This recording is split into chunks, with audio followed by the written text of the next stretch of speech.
How to duplicate any file in Google Docs. Hello everyone, this is Sabrina here to help you today. So without any further ado, let's get right into the video. So first, simply sign in Google Docs.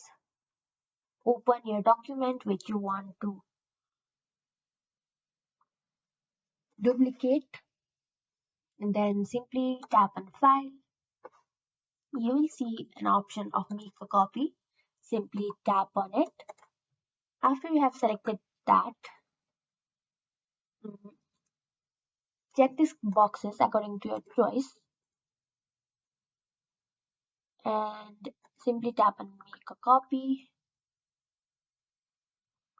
and a copy of your document will be made. So that's it. Thank you for watching this video. Make sure to like, share and subscribe to our YouTube channel. If you got any questions, comment them down and I will catch you in the next one.